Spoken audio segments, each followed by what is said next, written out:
We are back for the blueprint, and I have here with me Cori Alexander, who was not only the capturing engineer, the one who recorded the album, he is also the mixing engineer, the one who helped to make the final masterpiece that you hear and hopefully enjoy and love on a day-to-day basis. So I wanted to make sure we had this conversation because anything and everything about one and any kind of live recording is so much more than just pressing record, moving a fader or two.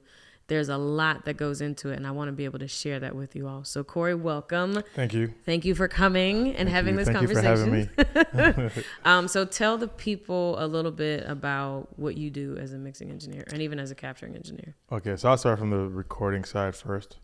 I would say, like I tell every artist I work with, the mix starts from the tracking. Mm-hmm. So like if we don't record the files correctly, yep. We just trying to make, lemonade with nothing, if that makes sense. Yep. So I'll go back to the recording phase. So for me, I'll try to take myself back to your recording. We recorded at Grace Midtown. Yep. I remember, we had 2 days of tech.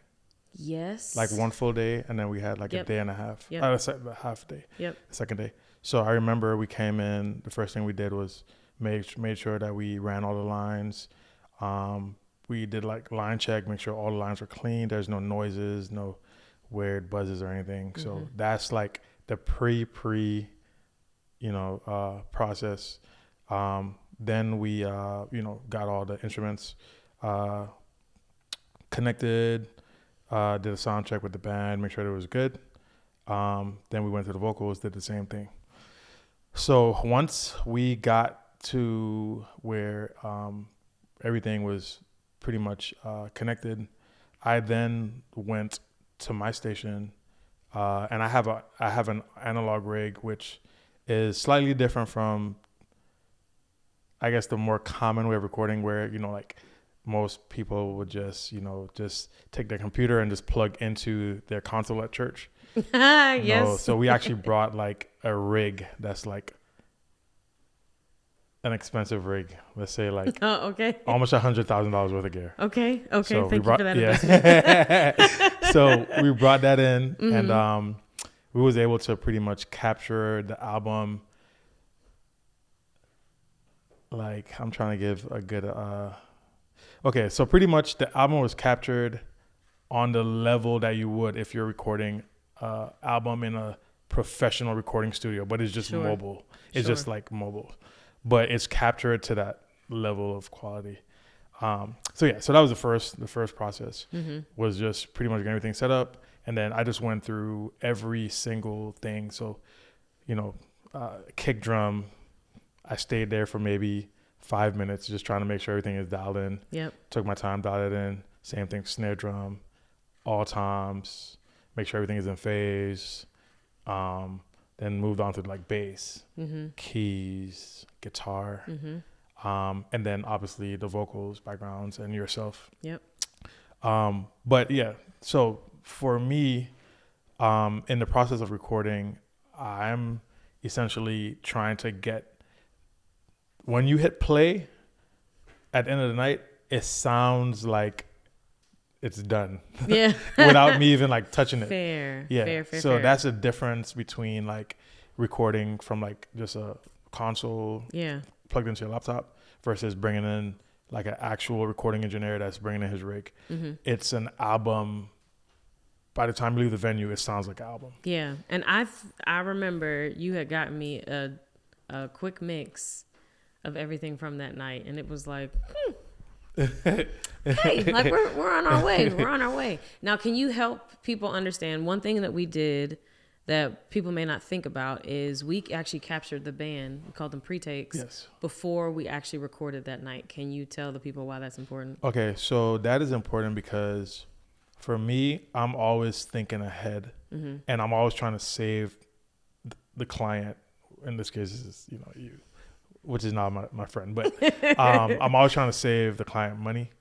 So when we record the band prior to the actual session night, it's pretty much just a safety take just in case, the night of the bass player misses a note Sure. or something happens, we don't got to go back in the studio and record all that stuff. It's already Thank you, there. Lord. So it's pretty much, it's like overdubs that was done before the night, Yeah. before the actual session. And that just Excellent. saves time. Yeah. Saves so much time. Just brilliant in my Yeah. book. Yeah. People don't think about that because in a live recording or any kind of recording, it's just push a button and let's rock, right?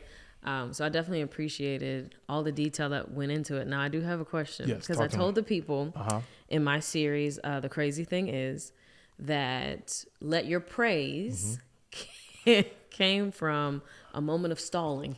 Yes. I actually remember that moment. Yes. I was freaking out. I remember the moment. What was going through your mind? Because Vincent is talking to me and I have to look like nothing's wrong. I mean, I wasn't worried, but it was like, okay, I have to look like somebody's not talking to me in my ear. And just keep the people going. What was happening? Like, what were y'all doing while we are, still worshiping? Okay, so first I'll tell you the problem. I'll tell you what happened. Yes. So during the last run through that we did with you, Will, which was the front of house engineer, and myself, we decided, hey, let's change. There's something weird happening with your mic. So let's go ahead and change every aspect of your chain. Okay. Which included your, where you was patched in. Right? So we changed that channel altogether. Yep. Then we changed your actual capsule. Okay. Right? So we pretty much just went through every parameter that could have been the issue because we wouldn't have time to troubleshoot is this or that. So let's just change everything. So what happened was, I think, say, for example, we moved you from channel 13 to channel 64. Right? But we did it for front of house. Because it's a split snake. So it's you got one side going to front of house, one side going to recording. But we didn't change it for recording. We did one side, but we didn't do the other because we were kind of rushing. Yeah. So on my end, you're coming in on Tom 3. Tom 3. The drums. Right. So I'm freaking out. So the good thing is in those moments it's great to have techs that's quick on their feet. Yeah. So literally we had a few moments to figure out what is going on. Yeah. So in that moment, I think Vincent was in your ear hey, I need to keep going. Yep. And I think you created a whole song. A whole song in that moment, which is crazy. But yeah, that was a very, very, very, very scary start of the recording. But we got it. Within 2 minutes, it was good. It was in hindsight, it was the perfect transition because by the time y'all got done, I was able to bring the song down and then go back into We Have Come. It was so perfect that it made the album. That's how perfect it was.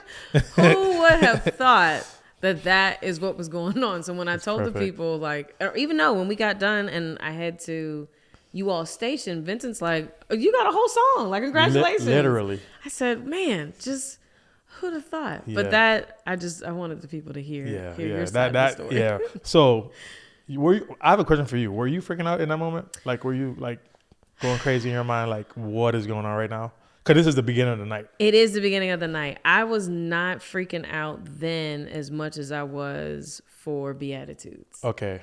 So while you all were figuring out, it was okay, once we got Let Your Praise going, I was oh, we could do this. Got you. Hopefully they'll figure this out soon. Got you. And there was definitely a sigh of relief when Vincent came out and was we're good. We're good. Okay. But I wasn't oh my gosh, what's going to happen? I'm so when happy. we got to Beatitudes, and I was no, we got to start the song over because I knew where I messed up. Okay. And I couldn't was hear a lyric guitar. thing? Yep. Okay, good. It was lyrics. They didn't change the lyrics fast enough for me. Got it. I couldn't hear the guitar right, and I was going to press my way through, but I just knew.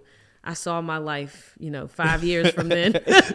I was I'm going to be so mad that I didn't just stop. do it over, yeah. Because it was really my intention to keep the night as seamless as possible and not have to do a bunch of start and stops. That was your only stop, right? I think. That was the yes, Lord. That was your only stop. That was the only. Because from what I remember, it was just a seamless transition. You connected everything so perfectly. Yeah. It was so. It didn't even feel like a recording. Vincent was because we had a conversation prior to, and he said, "Okay, so how are we going to handle when we need to call to redo something?" I was I don't want to do it. Yeah. I don't want to stop. And he's okay, but if we have to, nope, I don't want to stop. I just kept saying, I don't want to stop. Yeah. I don't want to stop. I don't want to stop. So I appreciated Just how the fact that we didn't have to. Yeah. But then also, like, at the end of the night, we ended up just kind of going through whatever needed some additional captures, even video wise. So, yeah, the only freak out moments were definitely before we even started singing, because I just didn't know what the room looked like. Got you. And then Beatitudes. I got you before you walked out. Yeah, I like, definitely you didn't tried know what to to run expect, off. if it was going to be packed or. I didn't know anything. Okay. And so when I saw it and saw what it was, like, and I just couldn't stop tearing up. I wanted to run off the stage, but there were people there. Yeah. You can't run from people into people. Right. It doesn't work that way. So that's funny. Whew. Now, is there something? What was your favorite part of capturing that night? I want to say I felt like your squad, between your background singers and your band, I felt like they was like well rehearsed and locked in, and the content was good. Amen. So I feel like that don't really answer the question, because you want to know like specifically what was my favorite. I enjoyed the whole recording, so I'm trying to find like a specific thing. I would say, and it's not even from the musical side, I enjoyed the production of it, like, because I was trying to stay focused in audio world, because I was watching like what Vincent and David was doing with the video. Yep.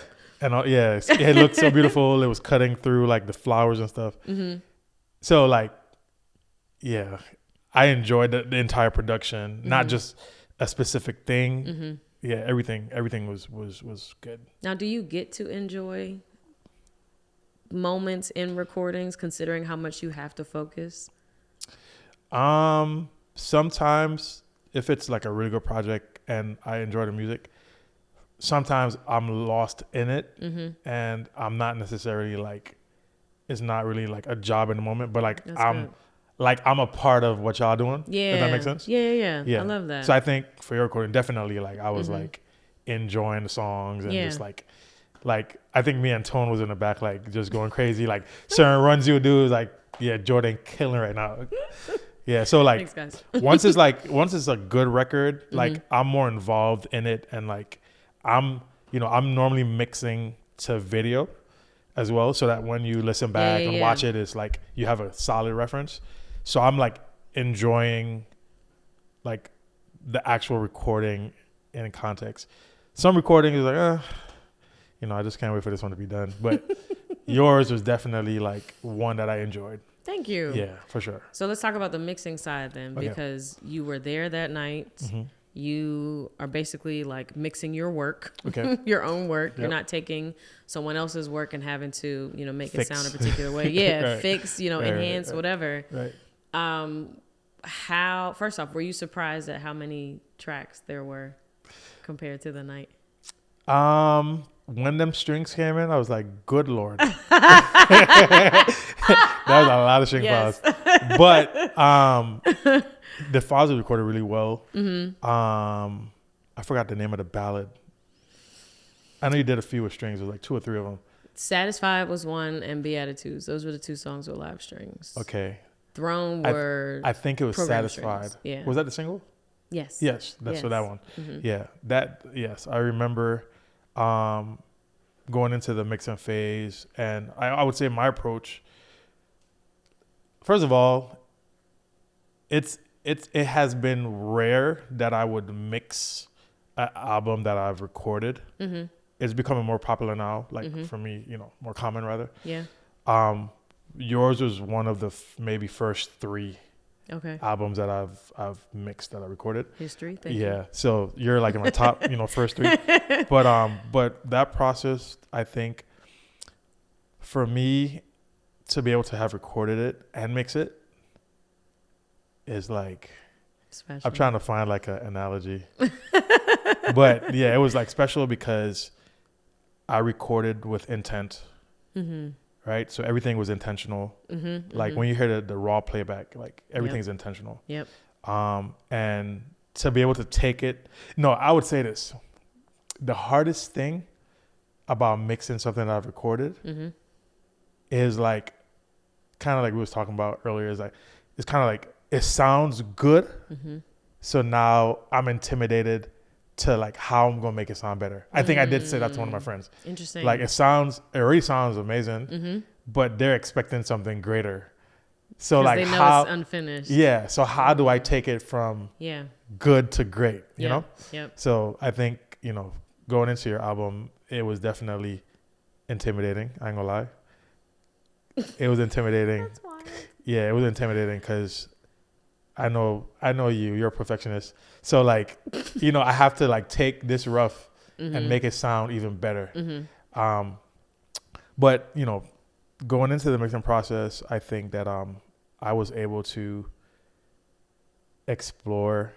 I had to definitely get creative and not do the same things that I would normally do. Yeah. Yeah. How do you distinguish people's albums? Because I mean, I'm not out Like here as far as the trying to sounds. sound like other people, but at the same time, there is like a standard of excellence of Right. what like a good mix is. Right. Now, I would say the files that you give me already kind of dictates the sound. Interesting. You know what I'm saying? Yep. You already given me the blueprint. Mm-hmm. So from artist to artist, Mm-hmm. you know, like the small elements might be different. So for example, like the keyboard patch might be more of like a grand, or it might be like an EP mixed with a grand. So from that to that is already different. You know what I'm saying? Bass players, they have different tones. One might be more round, one might be more like mid-ish. You know what I'm saying? Drums, some drummers might have, you know, like super gospel, bright drums, 8, 10, 12, 16, versus, you know, did drummer have a 12? I don't remember if he had an 8. remember. I mean, I think he did. Yeah, he did. I remember he did. But you know, so from artist to artist, the production, the writing, the files that I get, the way the aux player, you know, the choices that he made and the sounds that he used already kind of gives the song or the album a tone. Yeah. And I'm just taking that and just adding my sound or like, you know, creative ideas to the sound that you're already giving me. So I'm not really creating a sound from scratch. Just bringing it out. I'm just merging Jordan's sound with what I do. Yeah. If that makes sense. It does. And I want to call attention to the fact that, all right, we recorded that night. Everything is on the same playing field. But when we got to mix, there were some things that you brought out kind of in each instrument that if we had left everything as it was, just turned up the volume and called it a day, EQ'd a thing or two, that we would miss some of those moments. Like you were bringing out some things that Brian did that you would not hear unless we intentionally went into that wave and like automated it to turn up a little bit here. Okay. There was just so much of that I appreciated because that showed me how detailed and, you know, perfectionist like you are as well. Right. So, just really bringing out, and it doesn't have to be the whole thing, but just little elements that made each person's role, each instrument's role, each frequency like intentional and needed for the sound. So I think what makes me, I don't want to say different because I don't want to like, you know, isolate myself because I'm not better than, you know, anybody in that way. But I'm just saying like for me, I am merging my musician brain with my producer brain. Sure. With my engineering brain. That's like 3 different things going on in my brain when I make sense. So for me as a musician, you know, I play keys too. So I want to hear the details. Yeah. I hate when I'm like having to learn music and I can't like hear what the keyboard player played. Like you got to rewind it because you can't understand like exactly what he played. Yep. So I'm approaching my mixes in a way that you could hear all the details. And every artist I work with, I learn something new. Right? Interesting. I learned something new. So like one artist, like Enrique, for example, one of his things was, hey, I want to make sure that when you hear these background vocals, like you could hear the parts. Because if they want to teach it to their praise team, you know, I want to make sure that I could hear all the parts. Yep. You know what I'm saying? Yep. For you were super detailed with like your backgrounds, but you were super detailed on the instrumentation as well. The strings, you wanted to hear all the details. Yep.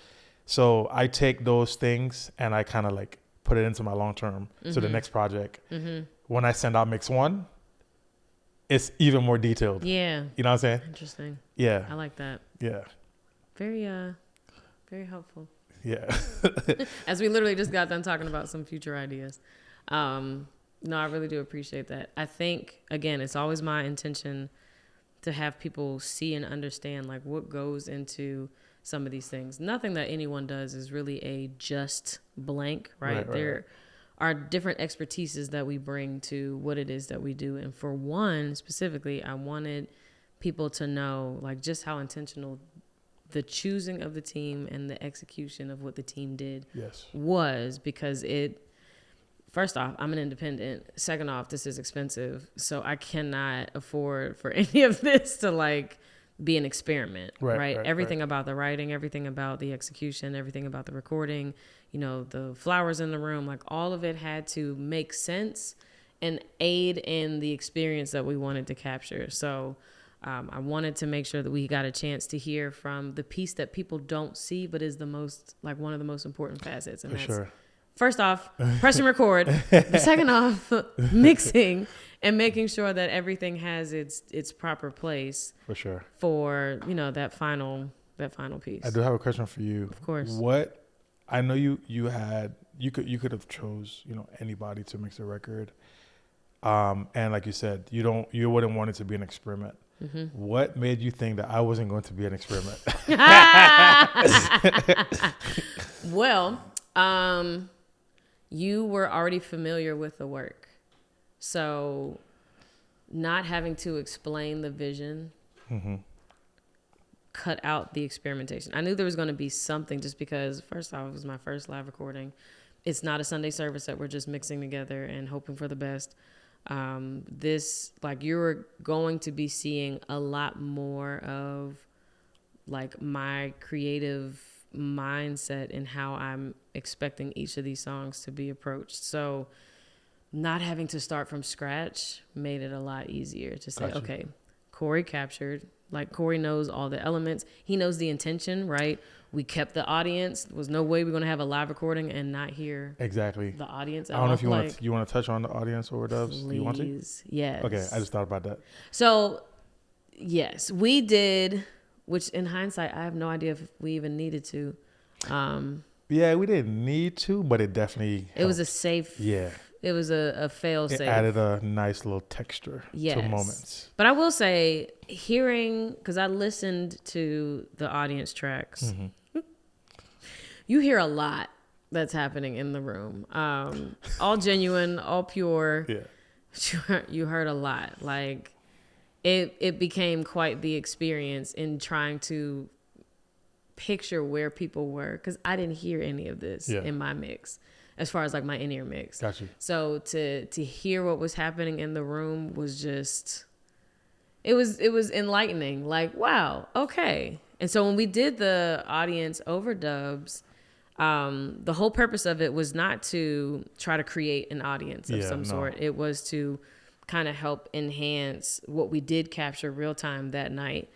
Especially like the singing pieces. Now, granted, the room was full of singers, and that surprised me as well. Like, not a bad singer. Even in we had 8 audience mics, right? Yes. In all 8 of those tracks, there was not. In fact, there was a human being that went above and beyond to make sure she got a solo. Yeah, above and beyond. I hear what you were able to do. But we added that in just to almost even bring some definition to it, because you don't know in broad spaces like that how sound will be captured, because the mics aren't here like they are with us. They're pointed towards the people. And so I thought that was a good idea, just to make sure, it didn't sound like there were 10 people, which there weren't. We had about 450, 500 in the room. Yeah. But like you said, like, even if we didn't have it, like, the audience was thick. Man, and they were singing. That Say La Glory. Yeah. Still my favorite moment. Wow. Because I didn't know that they were singing in harmony. Like, they literally took that on their own accord and just went for it. And I'm like, wow, like that, being able to capture that. Yeah. I'm so glad I have the raw files of that. You created that though, because people came to be a part of your experience. So like, you already kind of, crafted that in the audience prior to doing the live recording. Now, the last thing I want to talk about But this will be the last question for you. If you can remember, because we worked late the midnight hours. Like 5 o'clock to 6 o'clock. Man, starting at midnight. Starting, exactly. It was not daylight to daylight. It was dark to daylight, pretty much. I haven't worked like that probably ever. Oh, for real? Yeah, I want to say ever. Even in my young all my fault. college days, I don't think I ever cared to study that hard sorry. work. Like, no, we go to bed in this part of my world. But of the songs that you remember, yes, was there one that was your favorite? Yes. It was the one that had the big old drum intro, Germ.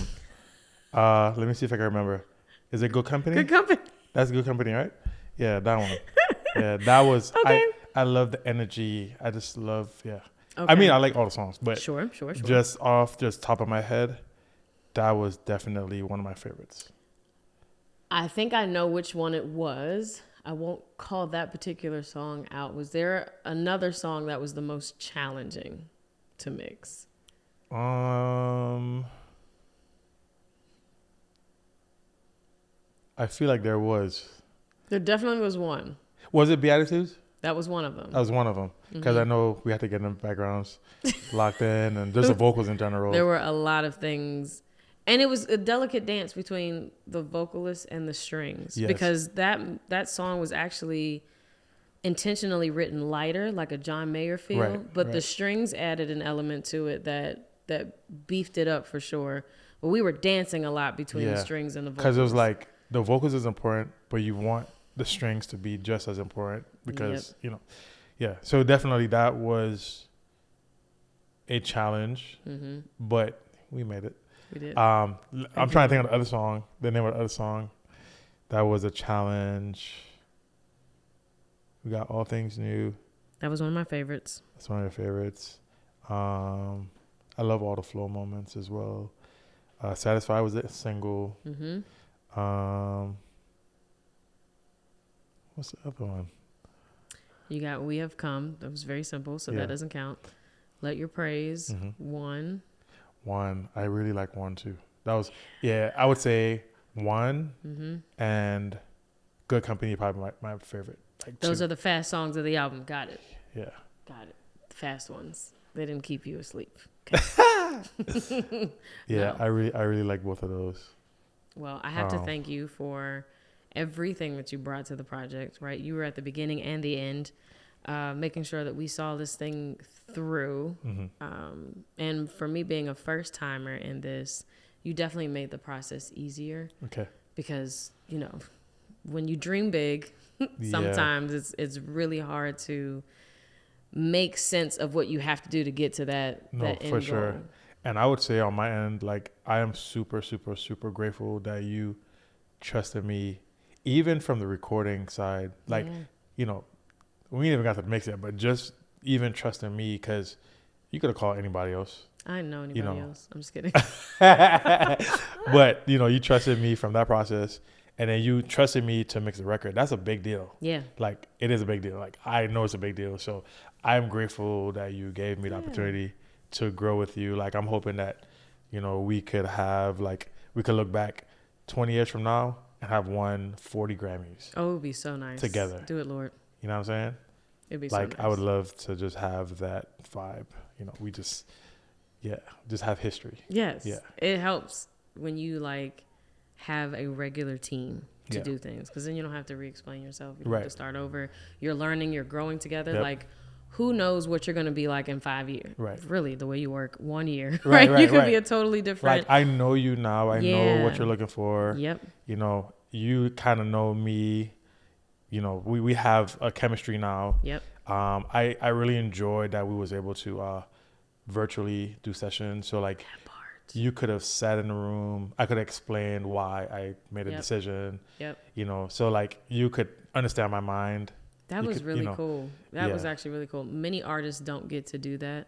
Yeah. And that's where I'm grateful that I wasn't just the artist, right? As the producer as well, I could have conversations that I probably wouldn't have been able to have as just the artist. Yeah. And so being able to, first off, we had Zoom to see your screen. Yep. audio mixers to hear what you were doing. Audio movers. Audio movers, yep. And then we had FaceTime to communicate. We had like our gadgets. own just a crazy but it worked. Command center. Yeah, it worked. Did. And then we had to kind of school Tone on, okay, this is how you do it, Tone. That was funny. I don't think I have ever had that experience. And then when it was you, Tone, and Jeff, it was like, man, it was cool. That was really cool. That was like the last lap. Yes. Yeah, that was the last lap. We was locking in the final details. Yes. I refuse to work any other way now. I want to say that's the first time, I've had, engineers, like master engineers, I send them the mix and then they would, maybe send some notes like, hey, maybe we could do this. Mm-hmm. But that was my first time really like inviting the mastering engineer to like a virtual session. Yeah. And then him seeing my session in real time. And then we talk about it. Yep. Like, hey, let's try this. Maybe we need to like, pan this a little wider or whatever the case is. Mm-hmm. So that was cool and different and new for me to have the master engineer in the actual awesome. session. That was cool. Yeah. This is a very collaborative project. I can definitely say that sure. because we've, from beginning to end, was just everyone adding in their expertise and then, inviting other people, into their world so they could see how they connect and, what output is going to be the input of the next phase. It was just just an unforgettable experience. Let me ask you this. Mm-hmm. What would you say